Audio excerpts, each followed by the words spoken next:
Buenos días, les saluda Mayvi Rondón, coordinadora del Aula Virtual de Derecho Latinoamericano de CENLAE, espacio para la disertación jurídica sobre temas de interés para la región latinoamericana. Les damos la más cordial bienvenida a la videoconferencia de la mañana de hoy, organizada por CENLAE y Universitas Fundación, para el Aula Virtual de Derecho Latinoamericano, CENLAE en su ciclo de conferencias Petróleo y Energía. Estamos transmitiendo en vivo a través del canal de YouTube de Universitas Fundación y utilizando la aplicación Zoom Meeting como aula virtual. Para darle tranquilidad a quienes se conectan utilizando esta aplicación, hemos realizado la revisión correspondiente y no hemos detectado fallas de seguridad. En razón de ello, estamos transmitiendo en vivo todas nuestras videoconferencias por el canal YouTube de Universitas Fundación, así que pueden escoger tanto la plataforma YouTube como la plataforma Zoom. Para mayor información sobre nuestra aula virtual y próximos eventos, los invitamos a que ingresen a nuestra página www.cenlae.online y en la página de Universitas Fundación www.universitasfundacion.com o envíen un mensaje a la fanpage en Facebook y serán contactados.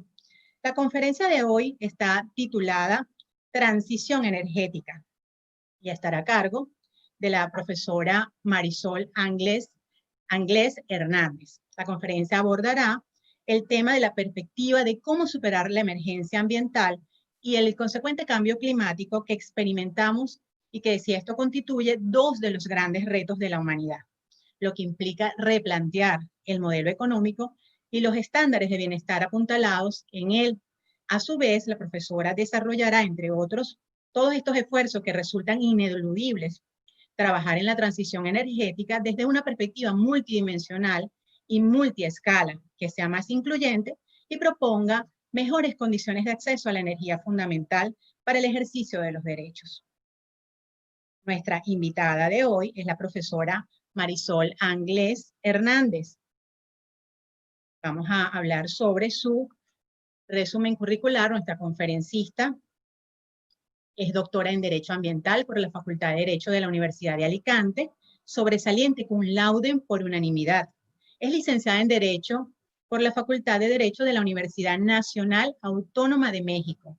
Es investigadora de tiempo completo en el Instituto de Investigaciones Jurídicas de la referida universidad y miembro del Sistema Nacional de Investigadores Nivel 1. Es catedrática de la División de Estudios de Posgrado de la Facultad de Derecho, así como diversas facultades de Derecho de universidades tanto públicas como privadas de México. Es autora de publicaciones sobre tópicos en materia jurídico-ambiental y ponente en seminarios de carácter nacional e internacional. Es miembro de las líneas de investigación institucional sobre derecho energético y sobre derechos y conflictos socioambientales y política, así como de la Red Internacional del Cambio Climático, Energía y Derechos Humanos. Ha sido ponente en congresos nacionales e internacionales y autora de libros y artículos jurídicos. Recibió la medalla al Mérito Ciudadano en el 2018 por la Asamblea Legislativa de la Ciudad de México y el Premio Nacional Malina G por la Universidad de Juárez Autónoma de Tabasco en el 2016. Antes de dar el derecho de palabra a nuestra profesora invitada, vamos a indicar algunas normas para el público participante y la dinámica para la fase de preguntas y respuestas. Primero, agradecemos que mantengan sus micrófonos cerrados o apagados durante toda la videoconferencia y por favor eviten activar la opción compartir pantalla en Zoom. Las preguntas y o comentarios deben hacerlas por escrito a través del chat para quienes están en la sala virtual por la plataforma Zoom o a través de la sección comentarios para quienes ven la transmisión a través del canal de YouTube. Agradecemos que las intervenciones se refieran al tema que se está desarrollando y a los fines de dar paso a un mayor número de comentarios o preguntas, por favor, deben realizar un comentario o pregunta por participante. No olviden escribir su nombre y el país donde se encuentra. Descrita la dinámica, le damos la más cordial bienvenida a nuestra profesora invitada, Marisol Anglés Hernández, de la Universidad Nacional. Muchas gracias, Mayvi. Agradezco mucho a Universitas y a CENLAE, así como a todo el equipo que ha hecho posible esta reunión, esta sesión. Y pues vamos a platicar un poco digamos, en esta 30 minutos de mañana para que luego podamos abrir un espacio de diálogo. Y en realidad, yo de lo que quisiera hablarles es justamente de lo que decías, de la transición energética, pero mirada desde los retos a la luz de la Agenda 2030, pues que es esta hoja de ruta que nos hemos planteado a nivel global y que tiene serias implicaciones en nuestras formas de decidir el desarrollo y la forma de lograrlo. Primero quisiera, si los tuviera enfrente, decirles que me dijeran qué piensan cuando escuchan la expresión transición energética y que lo tengan ahí ahora en mente para que después al final volvamos a retomar qué implica la transición energética. Pero por regla general pensamos que significa descarbonizar la energía, que significa ampliar la matriz energética, lo cual es correcto, pero no es solo eso. Cuando hablamos de transición energética, también estamos hablando de ampliar el acceso a la energía, estamos hablando de acortar las brechas de desigualdad, estamos hablando de definir qué energía para qué actividades. No significa dejar los fósiles por completo y pasar por completo a los renovables, ¿no? Por eso es una transición. Dicho lo siguiente, pues les quiero comentar un poco que lo que hablaremos en estos minutos será un marco contextual para que realmente nos ubiquemos en este momento, en el aquí y en el ahora y replanteemos hacia dónde queremos ir. Para ello es importante que hablemos un poquito de esta emergencia climática en la que nos encontramos inmersos y luego ya de la transición, justo como les decía, a la luz de esta Agenda 2030. Como marco contextual, primero quisiera que viéramos en el gráfico de la izquierda que realmente la producción de hidrocarburo en yacimientos convencionales pues ha empezado su declive, como ustedes saben y mucho se ha dicho, pues alcanzamos el pico y ahora empezamos a el declive. Y eso significa pues que estamos empezando a apostar por otras fuentes de energía. Quien está de alguna manera apuntalando el suministro, pues está haciendo las fuentes a partir del gas natural. Ahora, aquí es importante ver de qué hablamos cuando hablamos de fuentes renovables y de fuentes limpias, porque a veces nos entrampamos en un léxico que parece hacer que estamos realmente transitando hacia la sostenibilidad cuando hablamos de energías limpias, pero al revisar qué hay dentro de la categoría de energías limpias, nos damos cuenta que justamente está el metano como un elemento considerado limpio. Pero si somos más escrupulosos, en realidad nos daremos cuenta que el gas natural no es un combustible limpio. Lo es respecto del petróleo, pero no es un combustible limpio. Entonces tendríamos que empezar como a ver ahí, ¿no? Y también si nos volvemos todavía más escrupulosos, pues también nos podemos dar cuenta que a lo mejor la generación a partir de energías eólicas y todo lo que implica la construcción de los aerogeneradores, la fabricación, los materiales con los que están hechos, pues al final del día también implica una gran demanda de fósiles para su instalación. Entonces, por eso es que no debemos radicalizarnos, sino tratar de definir qué energías son necesarias para qué tipo de actividades y qué energías podemos sustituir para otro tipo de actividades. Y del lado derecho, lo que quiero que vean es que si se recuerdan, en 2015, pues adoptamos el Acuerdo de París, este instrumento internacional a partir del cual nos comprometimos a reducir de manera significativa la producción de la emisión más bien de gases de efecto invernadero, y lo que ha sucedido no va orientado hacia ese fin. En 2008, el consumo mundial de energía muestra una creciente importante de casi 3%, entonces está duplicando lo que se había generado en los últimos 10 años y evidentemente nos está alejando de las metas del Acuerdo de París. ¿Quiénes son los principales emisores y qué rol jugamos nosotros en nuestros países en esta responsabilidad? Porque recordemos que estamos en el marco de las responsabilidades comunes, pero diferenciadas. Y así tenemos que las principales emisiones de CO2 en millones de toneladas anuales, pues ya sabemos, se atribuyen en primer medida a China, y luego pues ya vienen los Estados Unidos de América, India, Rusia, Japón y otros. Y generalmente los países latinoamericanos no estamos todavía al nivel de emisión que nos obligue a comprometernos de una manera significativa como empezamos a hacerlo a través del Acuerdo de Kioto. Hoy en el Acuerdo de París, recuerden que los compromisos son voluntarios.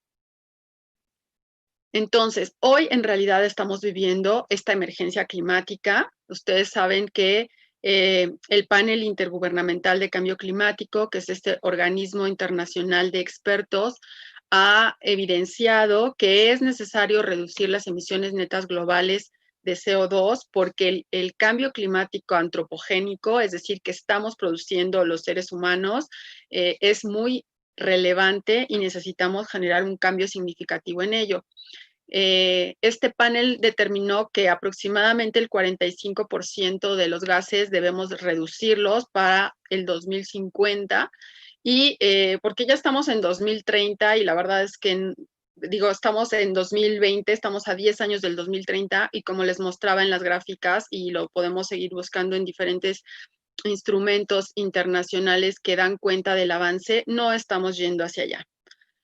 Sin embargo, nos propusimos para el 2050 tener unas emisiones cero neto, lo cual prácticamente es una irrealidad, no lo vamos a lograr, pero sí tenemos que hacer entonces, buscar alternativas para, en la medida de lo posible, mejorar las condiciones medioambientales, mejorar las condiciones climáticas y, evidentemente, mejorar las condiciones sociales. Si ustedes observan la gráfica del lado derecho, pues van a ver que la línea que baja, que es la azul, pues es la trayectoria que nos deberíamos de estar marcando para lograr los objetivos planteados. Y si ustedes observan la línea roja, que es la que sube, en realidad ahí es a donde estamos y ahí es a donde vamos. Entonces, pues vamos en sentidos opuestos. Tenemos que replantear qué estamos haciendo. Recientemente se publicó el índice de desempeño frente al cambio climático. Ahí tienen la liga para que si quieren profundizar la revisen. Y este índice evaluó el desempeño de aproximadamente 68 países de todo el mundo. Y lo que consideró para la valoración fue la producción de gases de efecto invernadero, las energías renovables, el uso de energía y la política de cambio climático en su cumplimiento a nivel interno. Los 3 países que mejor se desempeñaron fueron Suecia, Dinamarca y Marruecos. Y los 3 peores fueron Taipei, China, Arabia Saudita y los Estados Unidos. Ahora bien, quisiera que se imaginaran el mundo, el planeta y pensaran, ¿y quién cumplió? ¿No? Porque aquí se habla de los 3 mejores desempeños, pero ¿quién fue el país que realmente dio cumplimiento a estas 4 categorías que desarrolló el índice? Aquí tenemos el mapa y en realidad ningún país dio cumplimiento a estas 4 categorías que evaluó el índice, lo cual es muy grave porque nos está hablando de que los esfuerzos que estamos desplegando no son lo suficientes. No sé si alcanzan a ver la región de la Unión Europea, pero incluso la región de la Unión Europea bajó de nivel. Aunque aquí sigue siendo evaluada en algunos países como buena y en promedio salió como buena la evaluación a la región, lo cierto es que bajó de niveles de acción. Entonces, estamos retrocediendo. ¿Y cuáles son los nexos entre energía y desarrollo? Porque estamos en el marco de un rubro de pláticas que tienen que ver con petróleo y que tienen que ver con nuestras regiones. ¿Qué nexos encontramos entre la energía y el desarrollo? Es paradójico, pero el crecimiento económico está apuntalado en la demanda de energía. Entonces, a mayor crecimiento económico, mayor consumo de energía. A su vez, el consumo de energía aumenta en función de los niveles de desarrollo. Entonces, se vuelve un círculo vicioso. Y además tenemos nuestros indicadores de medición del bienestar que están basados en el Producto Interno Bruto, lo cual tiene que ver con un poder adquisitivo y con un poder de acumulación o de adquisición. Muchas veces en las evaluaciones de ingresos, pues se mide cuántos televisores tienes, si tienes automóvil, y una serie de satisfactores que se califican como necesarios para el bienestar, y esto evidentemente también genera una presión sobre los recursos y sobre la generación de energía. Y a su vez, en el sentido contrario, a menor poder adquisitivo, menor consumo de energía. Esto también nos está hablando otra vez de estas responsabilidades comunes pero diferenciadas, porque cuando pensamos en los efectos del calentamiento global, pues siempre los más afectados son los más vulnerables, que no necesariamente son los más responsables en cuanto a la producción del fenómeno. En este gráfico lo que quiero que miren es cuál es la relación entre el uso de la energía y justamente el Producto Interno Bruto. Y aquí nos damos cuenta cómo los países que tienen un mayor poder adquisitivo, pues son los países que tienen un mayor consumo de energía. Y pues los países latinoamericanos hasta allá abajo empiezan como medio a pintar, ¿no? Pero es apenas. Ahora, ¿qué está pasando con estas emisiones de gases y compuestos de efecto invernadero en digamos, en lo que va del año que tenemos el problema de la pandemia? Bueno, pues justamente ningún esfuerzo internacional, ningún acuerdo internacional logró que los países frenaran la emisión de este tipo de compuestos, y lo logró justamente el confinamiento impuesto a partir del SARS-CoV-2, que generó la enfermedad del COVID-19 que todos estamos viviendo y que a la vez es la que nos permite estar hoy conectados acá, transitando fronteras, sin gastar en emisiones de aviones ni de ninguna otra índole de hospedaje ni de nada. Estamos hoy aquí conectados, pero también seguimos en un contexto de desigualdad, porque nosotros hoy aquí tenemos una conexión y tenemos un computador y tenemos una red, pero también tendríamos que pensar cuántas personas tienen la posibilidad de tener estos mismos accesos. Entonces, si ustedes se fijan en este gráfico, en 2020 hubo un declive muy importante que se equivale a las emisiones que se estaban produciendo en 2006. Este declive se contabilizó en aproximadamente el 17% respecto de lo producido en promedio en 2019, y es muy relevante. Entonces nosotros acá vemos cómo las acciones que adopten los gobiernos una vez concluido el confinamiento es en realidad las que van a marcar la dirección hacia dónde nos vamos a dirigir en materia de transición energética y cambio climático en las próximas décadas, lo cual no es trivial. Aquí otra muestra de qué tipo de emisiones se redujeron de manera drástica con el confinamiento. Y si ustedes observan, el sector transporte se redujo en 36% el total de emisiones, lo cual equivale a 5 millones métricas de toneladas perdón, de dióxido de carbono por día. Y luego, si nos vamos yendo hacia la derecha, podemos ver la caída brutal que sufrió el sector de la aviación con el 60% de las emisiones. Y otra vez aquí nos preguntamos, ¿realmente quién utiliza los aviones? ¿Quién es responsable de estas emisiones? Y tenemos otra vez una responsabilidad diferenciada, porque hay personas que jamás se han subido a un avión y que jamás se subirán a un avión. Entonces somos algunas personas, algunas entidades las responsables de esta carga de emisiones. Y obviamente, pues el sector residencial fue el único que repuntó en un 3%, obviamente, pues que porque estamos confinados y estamos todos trabajando desde casa, ¿no? Pero no tiene punto de comparación con todos los demás sectores, el industrial y incluso la industria e incluso pues la potencia que se genera en otro tipo de actividades económicas.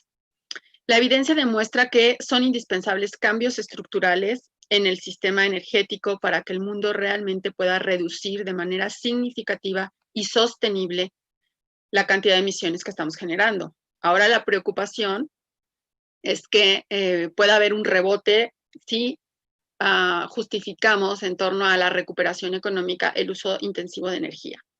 Entonces, tenemos que superar la emergencia ambiental y el consecuente cambio climático que estamos experimentando constituyen dos de los grandes retos de la humanidad. Debemos replantear el modelo económico y los estándares de bienestar que están apuntalados en este modelo y trabajar en la transición desde una perspectiva multidimensional y multiescalar que sea más incluyente y que proponga mejores condiciones de acceso a la energía para el ejercicio de los derechos humanos. Y aquí es donde conectamos esta transición energética con esta hoja de ruta denominada Agenda 2030, que tiene entre sus grandes ejes acabar con la pobreza extrema, luchar contra la desigualdad y la injusticia y también combatir, evidentemente, el cambio climático. ¿Por qué hay esta relación estrecha entre transición y Agenda 2030? Ustedes saben que la agenda está constituida por 17 objetivos con más de 160 metas, ¿no? Y lo que hace esta agenda es evidenciarnos la conexidad y la interdependencia de los derechos. Primero quiero que veamos como eje transversal de los objetivos que vamos a mencionar, porque no vamos a referir todos, no nos daría tiempo, pero el objetivo 7, el ODS 7, habla de energía asequible y no contaminante y busca garantizar el acceso a esta energía a todas las personas. Esto es importante porque hoy día 1 millón, casi 2 millones, 2.000 millones de personas carece de energía. 1 de cada 7 personas no tiene acceso a la electricidad y la mayoría vive en el mundo rural. El 60% de la energía es uno de los grandes contribuyentes del cambio climático y representa cerca del 60% de las emisiones mundiales de gases de efecto invernadero. Por lo tanto, hay que mejorar los estándares de eficiencia para reducir el consumo global de electricidad en una serie de instalaciones e infraestructura. Y más del 40% de la población, que esto equivale a 3.000 millones de personas, pues dependen de combustibles, biomasa para calentarse, para vivir, y esto pues además pone en riesgo su salud. Ahora, esto está ligado con la pobreza energética. Cuando las personas no pueden satisfacer sus necesidades de energía absolutas con una serie de satisfactores y bienes económicos en los que está implicada esta fuente, que son considerados esenciales en un lugar y en un tiempo determinados, entonces estamos hablando de pobreza energética. Entonces, el objetivo número 1 de la agenda, que busca poner fin a la pobreza en todas sus formas en todo el mundo, evidentemente es el gran reto. ¿Por qué es el gran reto? Porque el acceso a la energía obviamente también se vincula con el acceso al agua, a los alimentos. Si no hay acceso a la energía, también la pobreza se exacerba y las desigualdades se acrecentan. Y entonces tenemos que la desigualdad social se incrementa. A su vez, el ODS 2, que tiene como meta poner fin al hambre y lograr la seguridad alimentaria, es muy importante porque en contextos de cambio climático la sequía aumenta, el uso intensivo de plaguicidas también aumenta y por ende de sustancias tóxicas, y la falta de acceso a agua limpia genera mayores enfermedades.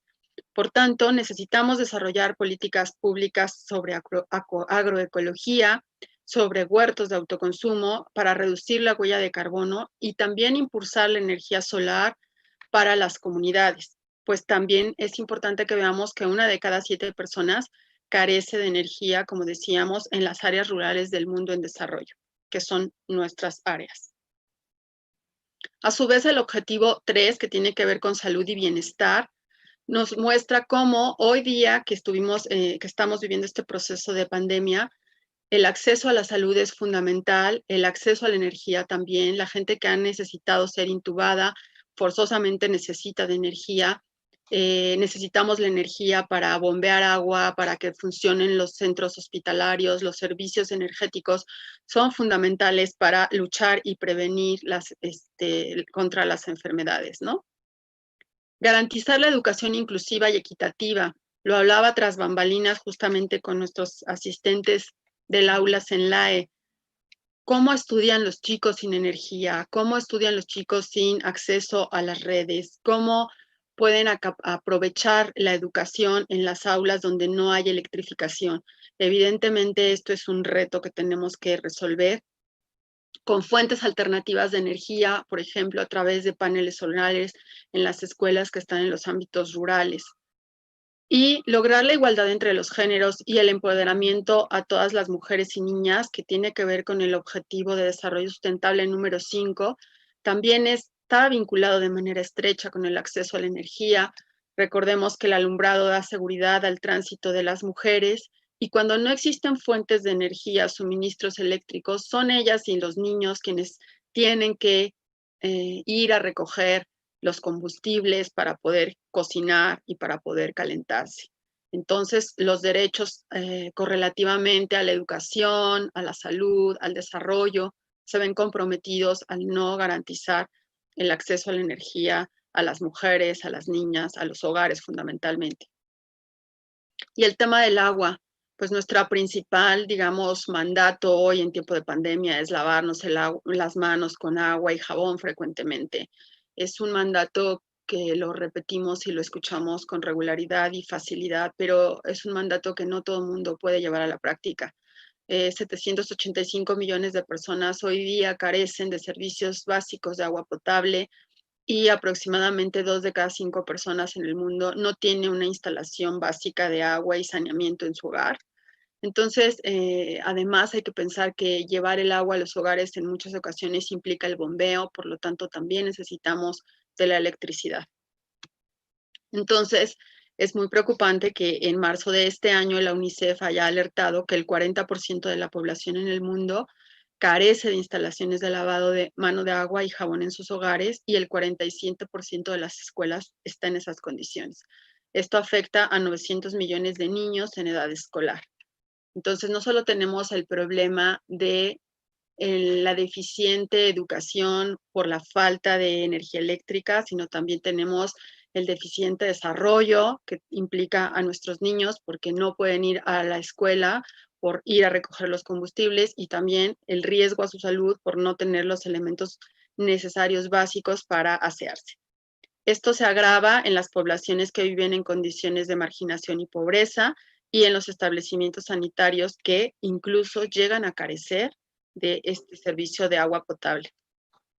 Finalmente, el tema de adoptar medidas urgentes para combatir el cambio climático y sus efectos, que es el ODS 7, pues aquí es evidente, ¿no? Ya quedó demostrado, hay muchísimos estudios de el sector energía es el principal responsable de la emisión de gases y compuestos de efecto invernadero. Esta gráfica es de 2020 con datos de 2016, pero está recién publicada. Evidentemente también nuestra región, Latinoamérica, es altamente vulnerable a los efectos del cambio climático, pese a la baja contribución a las emisiones globales. Otra vez se manifiesta esta doble desigualdad, y entre 1970 y 2019, América Latina y el Caribe fue afectada por 2.309 desastres.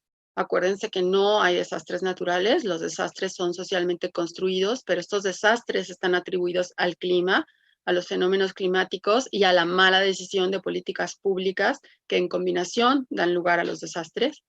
Y estos eventos causaron más de 510,000 muertes y 297 millones de personas afectadas, así como 437,000 millones de dólares americanos en daños.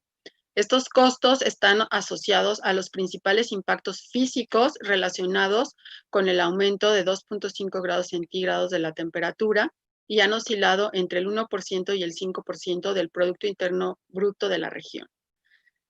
Entonces, como podemos darnos cuenta, pues el cambio climático ni solo está en las costas, ni afecta solo a los estados costeros, ni tiene que ver solamente con la industria o con los países desarrollados. El cambio climático no respeta fronteras, no respeta responsabilidades, y nos está afectando de manera global a todos.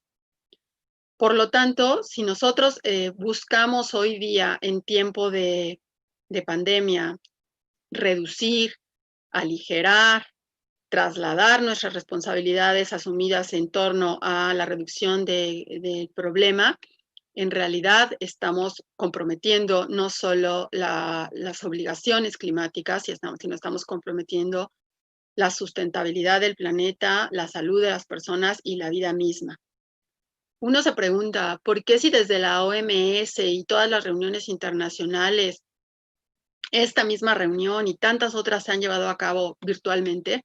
¿Por qué no fuimos capaces de tener la reunión de la COP16 en materia de cambio climático vía virtual?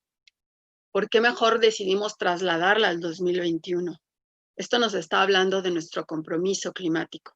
Es necesario avanzar urgentemente en los temas no resueltos en las negociaciones internacionales y asegurar la transición hacia sociedades descarbonizadas de manera equitativa entre los países desarrollados y en vías de desarrollo y entre estas generaciones y las venideras. Recientemente se dijo desde la CEPAL con Alicia Bárcena, y lo cual coincidimos totalmente. ¿Qué hay de fondo? Pues creo que tenemos que modificar nuestro sesgo cognitivo asociado al bienestar, que como veíamos está basado en el Producto Interno Bruto, está basado en nuestro poder adquisitivo, está basado en lo que hemos denominado confort. Pero el bienestar no debe medirse únicamente desde una perspectiva material. Existen otros aspectos que se vinculan con la calidad de vida, la cual depende ineludiblemente de la calidad ambiental y de las condiciones climáticas. Entonces, bienestar es una forma de relacionarnos con el entorno, es una forma de relacionarnos con el consumo y es una forma de relacionarnos con nuestras emisiones. Creo que este confinamiento también nos ha llevado a replantear qué es lo que realmente necesitamos y eso es importante retomarlo. La transición energética es una premisa para la seguridad ambiental, una premisa para la seguridad climática y una premisa para la seguridad humana. Por tanto, creo que es momento de que replanteemos, de que repensemos, de que rediseñemos y ese nos lo repitamos hasta que logremos redefinir qué queremos hacer y cómo lo queremos hacer, pensando en el mediano, en el largo plazo, pero pensando en que hay diferentes formas de lograr el suministro y el acceso a la energía, que no solamente es a partir de las grandes formas de producción, de las obras macro, a partir de los fósiles. Tenemos que lograr democratizar la energía a partir de esta manera que les decía multiescalar. Dependiendo qué queremos satisfacer, hay diferentes opciones y tenemos que impulsar el desarrollo local de la satisfacción del sector eléctrico para el desarrollo y la materialización de muchos otros derechos que, como vimos, dependen del acceso a la energía. Pues yo acá les dejo, quisiera escucharles y también aquí un poco de bibliografía por si quieren profundizar. Y ha sido para mí un gusto estar acá y compartir un poco estas reflexiones.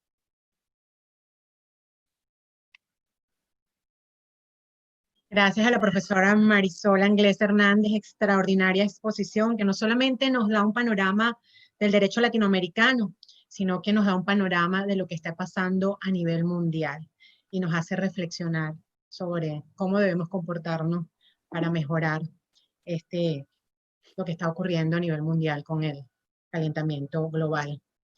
Ahora vamos a pasar a la sesión de preguntas y respuestas. Invitamos a nuestros participantes que por favor lo hagan de manera escrita en la plataforma Zoom. Lo pueden hacer en el chat, un comentario o pregunta por persona, por favor, y también a través de la plataforma YouTube lo pueden hacer en la sección comentarios. Antes de dar paso a esta ronda de preguntas y respuestas, los vamos a invitar a que se suscriban al canal de Universitas en YouTube, así como al canal de Zenlai, y activen la campanita para que estén informados cada vez que iniciemos una transmisión en vivo en nuestras videoconferencias que son de acceso gratuito. Sigan atentos también a nuestras redes sociales y en sus correos electrónicos sobre las videoconferencias que vamos a desarrollar la próxima semana. En el aula virtual de Zenlai, vamos a continuar con el ciclo de videoconferencias de energía y petróleo con el profesor Pedro Axaradel de la Federal University Fluminense de Brasil. Esto será el próximo viernes 21 de agosto a las 11 de la mañana, hora Venezuela, 12 Meridian, hora Brasil. Ahora sí vamos a pasar a la sesión de preguntas y respuestas. Tenemos algunas que nos han llegado vía YouTube. Siendo México uno de los pioneros en la promoción del derecho humano, a la energía, ¿cuál es el grado de reconocimiento que ha alcanzado este derecho en la actualidad? Bueno, está reconocido el derecho de manera no expresa. En realidad el derecho a la energía lo estamos reconociendo a partir de instrumentos justo como la Agenda 2030 que hemos suscrito, pero recordemos que la Agenda 2030 no es un instrumento jurídicamente vinculante, es un instrumento de carácter orientador. Y la verdad es que en México tenemos una gran deuda con el acceso a la energía, sobre todo en el área rural, y evidentemente cuando hablamos de esta deuda del acceso a la energía, tenemos esta deuda del acceso a los derechos que de manera conexa se involucran con el acceso a la energía. Entonces, incluso ahora que estamos en el tema de la pandemia, se replanteó cómo lograr el acceso a la educación básica. Primero estuvo dándose clase vía internet y vía canales televisivos abiertos. Y hoy se replanteó justamente que se va a retomar por canales televisivos abiertos a través de una serie de convenios, pensando que es más fácil que los niños tengan acceso a un televisor que a un computador y a una red de internet, ¿no? Entonces, pues todavía tenemos brechas que resolver y por eso es muy importante trabajar en la transición energética. Hay ahora en este gobierno un programa que es el Programa Nacional de Transición a la Energía, que justamente está buscando diversificar la matriz energética. No es paradójico, porque por un lado, pues también se está impulsando los recursos fósiles, pero también buscar cómo ciertos sectores pueden resolver su acceso a la energía de una manera diferente. Profesora, no logro verla, no sé si fue que se apagó su cámara, por favor. ¿No? No, no logro verla. Debe ¿Listo? ser. No. Voy a ver acá. Ya, ahora sí. Ok.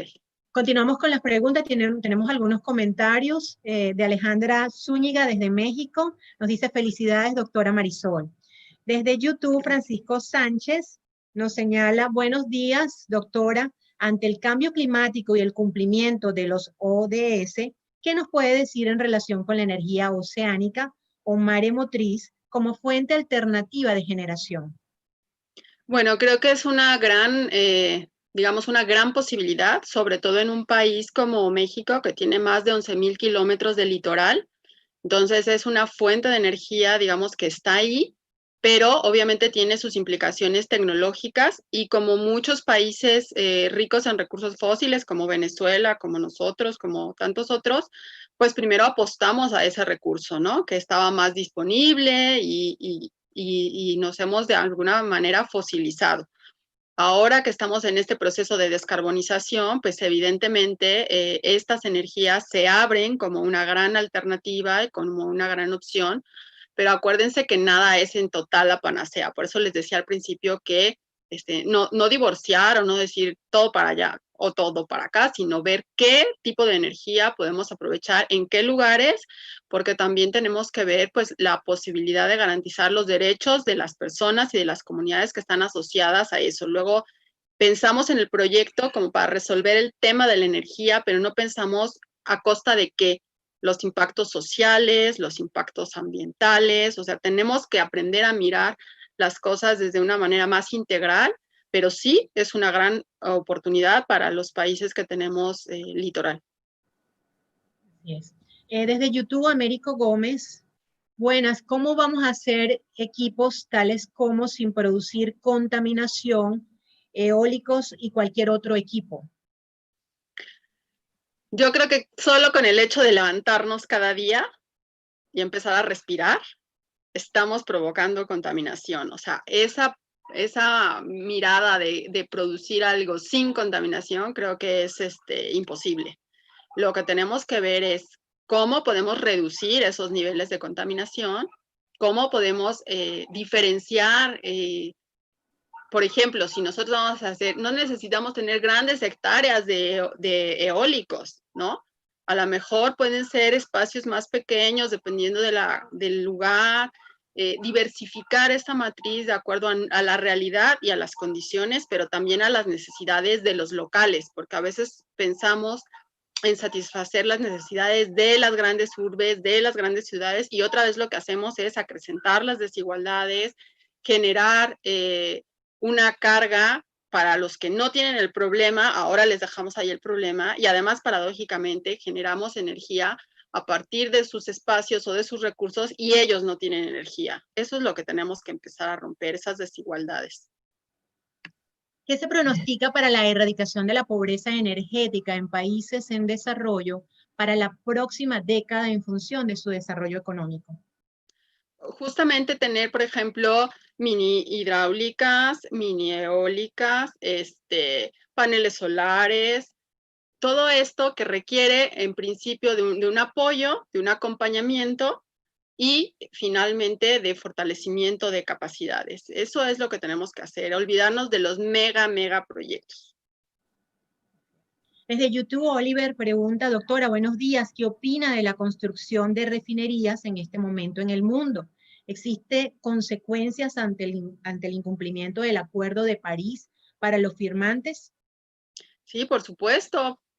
Como veíamos en las primeras gráficas, pues evidentemente estamos caminando el camino errado, estamos yendo hacia donde no debemos de ir y los países que estamos apostando por la refinación, evidentemente se tiene que refinar en algún lugar el combustible, pero tenemos que ver qué tipo de combustibles. En el caso concreto, por ejemplo, de México, pues el combustible que estamos refinando es un combustible bastante pesado que genera demasiadas emisiones. Entonces ahí creo que tendríamos que ponderar qué tipo de combustibles empezamos a generar y en dónde. Y creo que, pues como les decía, hoy que estamos en el encierro hemos realmente identificado qué es lo que necesario. Y creo que hacemos un consumo de energía, un derroche de energía demasiado innecesario. Entonces ahí tendríamos que empezar a ponderar y a redirigir los esfuerzos hacia lo que realmente se tiene que mover con recursos fósiles. Por ejemplo, no sé, pienso en la fundición del acero. No podemos fundir, creo hoy, acero a partir de eólica o a partir de solar por la gran cantidad de energía que se requiere. Pero muchas otras actividades sí las podemos suplir y entonces ahí es donde tenemos que empezar a trabajar de manera puntual.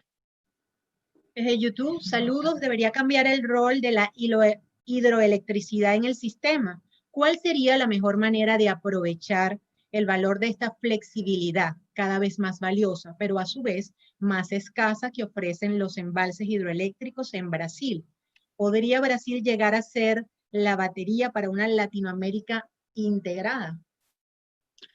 Se me haría como reproducir la carga a Brasil, ¿no? Creo que más bien en vez de otra vez de pensar en esos grandes proyectos, tendríamos que trabajar en, como les decía, en las mini hidroeléctricas, en la captación de agua de lluvia. Tenemos muchas otras alternativas que no hemos potenciado porque justamente tenemos a mano otras. Pero creo que es momento de que replanteemos justamente estos proyectos y la mini hidroeléctrica no requiere de estos embalses, no requiere de la gran reconducción de los embalses a costa de grandes comunidades, porque además, dicho sea de paso, si no mal recuerdo, en Brasil, donde se pretenden hacer estos grandes proyectos, hay muchas comunidades y pueblos indígenas y también, si no mal recuerdo, hasta ahora no están reconocidos como sujetos de derecho. Entonces, esto vendría a violentar una serie de derechos colectivos al desarrollo, a la autonomía, a la autodeterminación, y creo que no sería la forma más equitativa e incluyente de lograr el acceso a la energía. Preguntan también por YouTube, ¿cómo se podría conciliar la intención de abandonar la política de fomento de las fuentes de energías renovables para volver al modelo económico de exploración y extracción de los recursos fósiles, con los compromisos adquiridos a través del Convenio Marco de las Naciones Unidas y el Acuerdo de París para la reducción de la expedición de gases de efecto invernadero? No, pues evidentemente no hay justificación para invertir el esfuerzo. Creo que es el momento estamos en un parteaguas, me parece. y creo que es el momento de repuntar y de redoblar los esfuerzos para avanzar hacia la transición y evitar seguir consumiendo los recursos fósiles. No es que tengamos, como era la visión anterior, de mientras haya fósiles, acabémonos los fósiles. Ya tenemos claro que los fósiles nos están matando, los fósiles están acabando con las condiciones del sistema planetario. Entonces, tenemos que cambiar nuestra forma. Si hay otras formas de lograrlo, ¿por qué no apostar a esas formas? Porque hay un montón de intereses económicos, porque hay un montón de compromisos, pero creo que lo que está de fondo en el compromiso real es la vida de esta y de las futuras generaciones, y eso creo que no es transable. Desde YouTube, ¿qué acuerdos deberían establecerse para el desarrollo óptimo de la transición energética en países que, si bien son ricos en combustibles fósiles, pero no cuentan con una gestión factible ni ecológica para la correcta explotación? Pues Alexandra López. ajá, es un poco esto que había dicho antes, o sea, hay mucha literatura y muchos artículos que nos hablan de los fósiles que están ahí que se queden ya. O sea, no es porque yo tengo fósiles, vamos a los fósiles, sino cambiemos este chip que tenemos de cómo resolvemos nuestra satisfacción de necesidades energéticas y viabilicemos nuestra vida de una manera más amable y más sostenible. ¿Cómo ha sido la respuesta institucional por parte del Congreso y de la Suprema Corte de Justicia de la Nación ante las decisiones adoptadas por el Ejecutivo Federal para cambiar la política energética? Bueno, supongo que se refiere a México y en realidad ha sido un poco frustrante y triste la política del Ejecutivo, que de manera, sin reformar la legislación, de manera a partir de acuerdos y lineamientos y otro tipo de instrumentos, se quiso reconducir y se quiso frenar el impulso a las energías renovables, lo cual evidentemente pues generó jurídicamente una serie de acciones, pues porque se está violentando el derecho a la seguridad jurídica, a la certeza, a la inversión. Entonces, por un lado, se había generado una expectativa de negocio que era congruente con la política para la reducción de gases de efecto invernadero, con la política climática, y de pronto salen unos lineamientos y unos acuerdos que dicen, no, pues por ahora no, porque se va a poner en riesgo la estabilidad del sistema, bajo ese argumento técnico, y pues evidentemente desde el punto de vista jurídico y de los tribunales del Poder Judicial, pues lo que se hizo fue respetar los derechos adquiridos, dar certeza jurídica a los contratos, a los diferentes instrumentos ya otorgados, y eso de alguna forma pues dio marcha atrás a las acciones del Ejecutivo. Pero esto también nos muestra, o sea, ese es un logro desde el Poder Judicial, pero esto también nos muestra que no hay una congruencia entre la política pública que se está llevando en el día a día, los acuerdos internacionales que adoptamos en materia de cambio climático y la realidad imperante de este país, pues también como todos los de nuestra región, de desarrollarnos. El tema también aquí es, como les decía, si pensamos el constructo de bienestar y qué hay adentro o qué compone ese constructo, creo que también tendríamos que empezar a replantear qué significa desarrollo. Desarrollo a costa de qué, desarrollo para quién, desarrollo cómo, ¿no? Todo esto está como detrás. Pero sí es como un retroceso desde el Ejecutivo y afortunadamente el judicial salió avante. En consonancia con esa pregunta y su respuesta, profesora, ¿qué políticas se están desarrollando en México para eliminar la pobreza energética? En realidad, les decía, se está trabajando en el Programa Nacional de Transición Energética y este programa busca diversificar la matriz en pequeña escala desde las comunidades con diferentes alternativas y aprovechando todos los recursos disponibles que hay en el Estado mexicano, que dicho sea de paso tenemos prácticamente todos. Pregunta desde YouTube, Federico Miranda Pérez. Buen día. ¿Ven algún cambio positivo para las renovables ahora con la entrada en vigor del TMEC? El TEMEC. TMEC. Pues bueno, es lo único que a nivel internacional ahora apuntala al sector de la energía de manera vinculante en la región de América del Norte. Y pues sí, en el sentido de la protección de la inversión, pero evidentemente también hay que reconocer que lo que está buscando el TEMEC es impulsar el desarrollo económico con una visión hegemónica, neoliberal, de consumo. Eso es lo que está detrás del TEMEC, también hay que verlo, ¿no? De un desarrollo económico intensivo, industrial. Entonces, pues eso necesariamente implica a los fósiles. Entonces tiene como dos miradas. Por un lado, pues sí, dar certeza jurídica a la inversión en todo el tema de renovables, pero por el otro lado, impulsar de manera muy fuerte y muy decidida pues, el desarrollo industrial y lo que se concibe desde el neoliberalismo como desarrollo económico. ¿Cómo se ha combinado la transición energética con las metas del objetivo número 7 del desarrollo sostenible? Bueno, pues en realidad nosotros en México tenemos una evaluación del avance de la Agenda 2030 y la verdad es que es uno de los objetivos que está más abajo. Como en muchos de nuestros países de la región, nos hemos enfocado en los primeros 3 objetivos, de acabar con el hambre, de lograr la salud inclusiva, estos 3 objetivos como digamos más vitales, y el ODS 7 pues sí está digamos rezagado, pero está retomado en este programa que les digo que hoy se está trabajando y que se está trabajando de una manera muy incluyente. No sé cómo va a dialogar el programa de transición con toda la política de carbonización y con toda la política fósil. Es un poco paranoico, pero la verdad es que están caminando en rutas paralelas, lo cual también te habla de la esquizofrenia del gobierno, ¿no? Porque no hay como, debiese ser, en ese plan de transición debería estar todo, incluido lo fósil, pero parece que tenemos por acá una ruta y por acá la otra. Son de estas cosas raras que pasan. Así es, extraordinaria participación con las preguntas de todos nuestros participantes en esta videoconferencia. Gracias, profesora. Quisiéramos algunas reflexiones para culminar esta videoconferencia, no sin antes agradecerle su extraordinaria exposición y el hacernos reflexionar sobre lo que estamos viviendo en lo que se refiere a todo el tema energético.